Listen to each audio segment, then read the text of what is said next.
Martin sits in his dimly lit office, where family photos and political papers jumble between memory and guilt. The decision to turn himself in is not just a legal act, but a trade-off between love and honor, between the desire for redemption and the fear of being swallowed by the past he once tried to bury. For years, Martin has lived between two worlds, one where he is a model congressman, a loving father, a husband longing for forgiveness, and another where the shadow of his past mistakes still haunts him like a wound that will never heal. Confessing his crimes means admitting that his years of building fame, power, and family were built on a foundation of lies. But deep down, Martin believes that only the truth can save his love for Smitty. However, in the world of Fairmont Crest, the truth is never simple. Marcel, once an ally, is now the most obscure piece in the story. He helped Martin hide everything: evidence, testimony, witnesses. Now he's the one warning Martin not to turn himself in.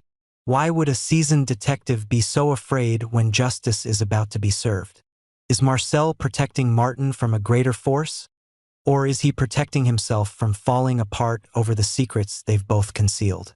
There's something deeper in Marcel's cold gaze, something that makes it difficult for Martin to determine whether he's a friend or a traitor. If Martin falls, perhaps Marcel will be dragged down with him. But which of them is willing to sacrifice so the other can survive? Meanwhile, Smitty remains lost in the storm of emotions. He loves Martin, but that love has been damaged by lies. He wanted to believe that Martin's surrender was a sign of true change, a testament to his remorse, but another part of him couldn't help but doubt. Was Martin seeking redemption out of love or out of fear of losing him? Smitty couldn't bear the thought that everything he had believed in was a morality play designed to mask power and ambition. Two men who had once shared the same home, the same ideals, were now divided by fear of the truth, fear of losing each other, fear of facing themselves. The arrival of Samantha and Tyrell made things even more confusing. Two children, one innocent, one rebellious, carry the wounds of adults. They sensed the undercurrent in their home, but couldn't understand why the adults chose silence over love. If Martin were caught, what would happen to them? Would they grow up resentful, or believing that their father had the courage to face the truth? Martin knew that every decision he made would leave a mark on his children's hearts, and the fear of hurting them was what made him hesitate the most. But hesitation was a luxury that fate did not allow. An anonymous letter appeared in Martin's mailbox, and signed with only a few cold lines. If you do not keep your word, you will not be the only one to pay the price. Who sent it? Marcel, to scare him into silence? Smitty, testing him? Or was someone else, from the shadows of the old case, returning to collect his debt? Martin felt himself cornered, where every step could lead to destruction. As the day of his surrender drew closer, the haunting dreams became more intense. He saw the image of the man falling in the rainy night, the sound of gunshots, and Marcel's terrified eyes as they buried the evidence together. He had thought that time would fade those memories, but it only rotted them deeper in his mind. Now, Martin's every prayer becomes a self-imposed sentence. He no longer knows what is justice, what is love, and whether surrendering is truly salvation, or just another way to self-destruction. On the other side, Smitty can't sleep either. He looks back at every memory of Martin, from the hopeful look in his eyes on their wedding day to the promises never kept. He believed that love could redeem people, but now he realizes that love cannot exist when the truth is twisted. He wants Martin to choose the right path, but is he strong enough to face the consequences? If Martin is caught, can he forgive himself for pushing it? Or will he hate himself for breaking up the family he tried to keep? In the silence of the night, Marcel stood alone on the balcony, a cigarette in his hand. He was not just a witness, he was a participant. If Martin confessed, the entire system he had believed in would collapse, including those more powerful than him, the people who had ordered the cover-up to maintain the political stability of Fairmont Crest. He knew that with just one confession, not only his career but his life could end. So when he warned Martin not to turn himself in, It was not just advice. It was an implicit threat, a line between life and death for both of them. And in this battle between love, honor, and sin, who would fall first? Will Martin keep his promise, or betray everyone once again, including himself? Will Smitty accept the tainted love, or be forced to choose the truth even though it could destroy everything? Will Marcel, the one who holds the key to all the secrets, defend justice or his own life? The answer lies in the coming days, where each choice is a knife cut deep into the souls of three people bound by the past, and where no one can escape the consequences of what they have done. When Martin decides to turn himself in, the children are the last to know. Not because he doesn't want to tell them, but because he doesn't know where to start. Samantha is on the verge of adulthood, smart and opinionated, while Tyrell is still too young to understand what is happening to the family.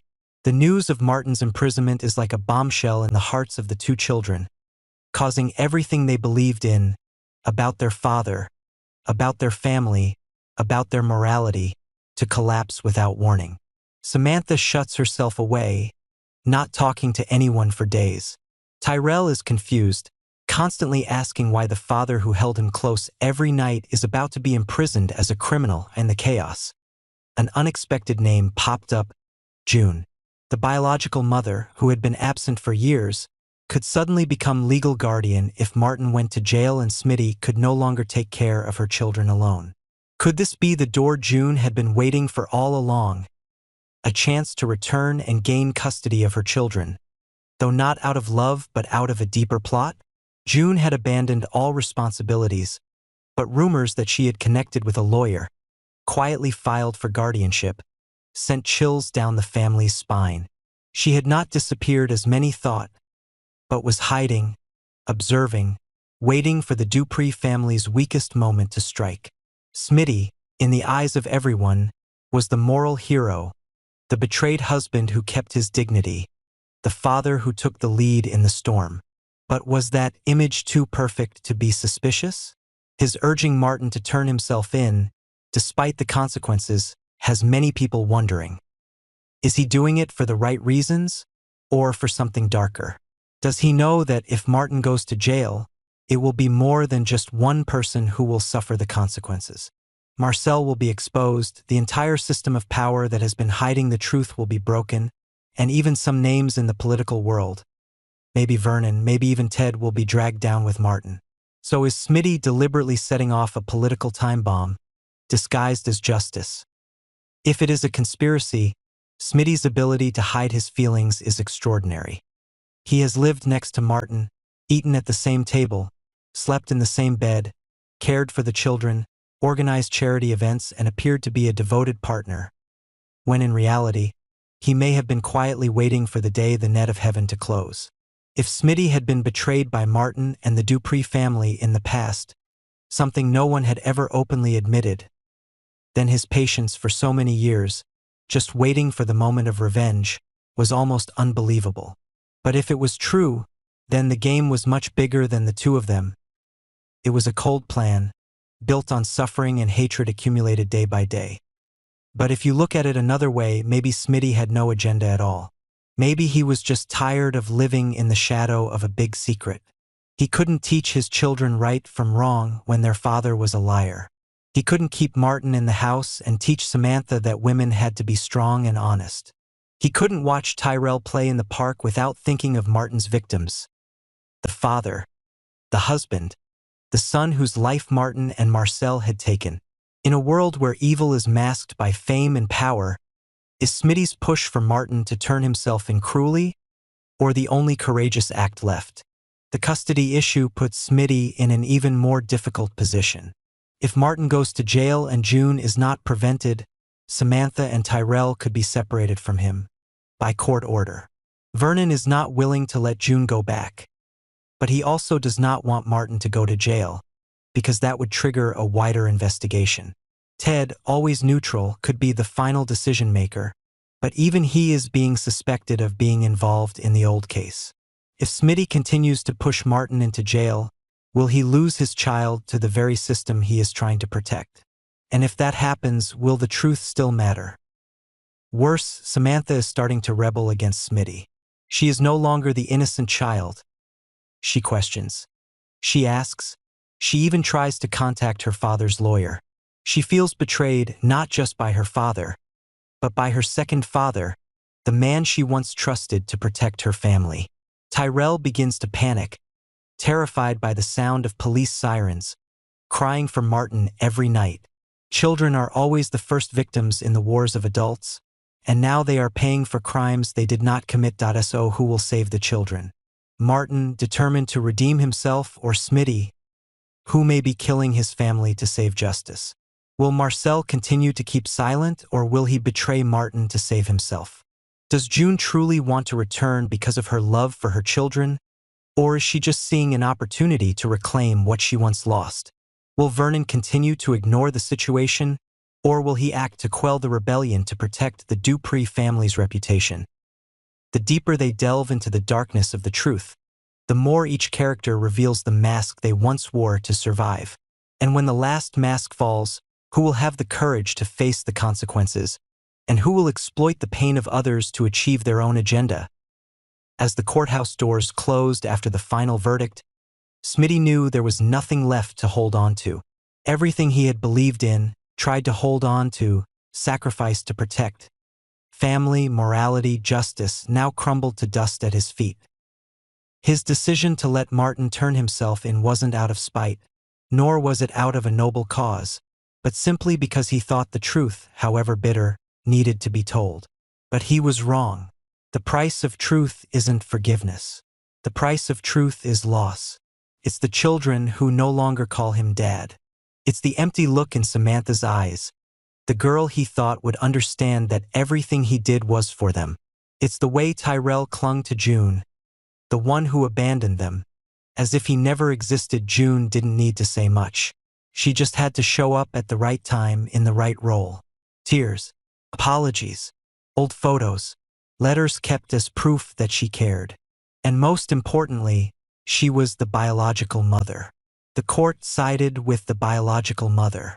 Add to that Samantha's apparent mental instability and Tyrell's emotional turmoil over Martin's arrest.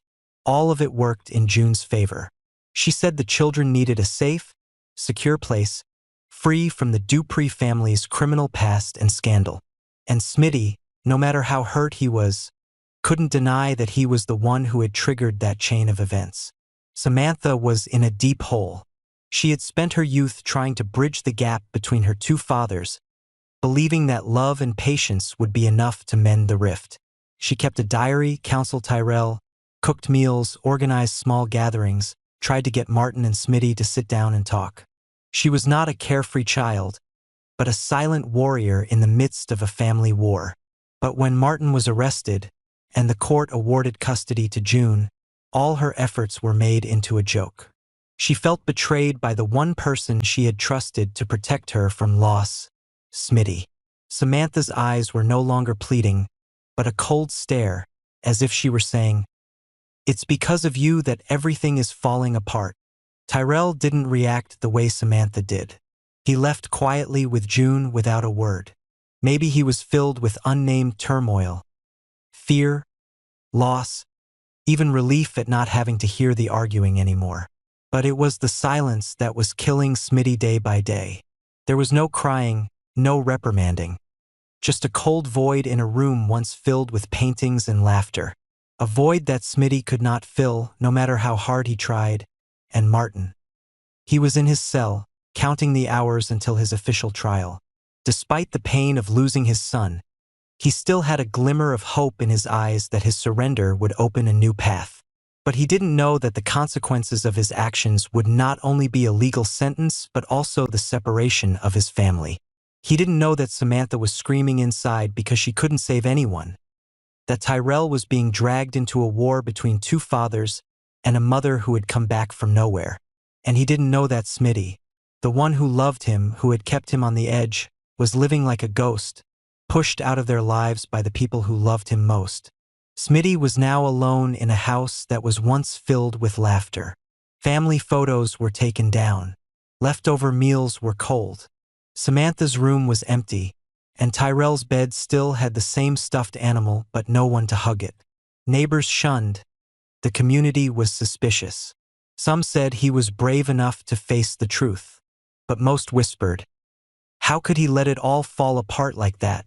Vernon refused to talk. Ted was silent when asked about legal support. Marcel disappeared from Fairmont Crest. Those who had patted Smitty on the back, promising to always be there, now turned their backs on him like he was a disease to be avoided. And June, she won.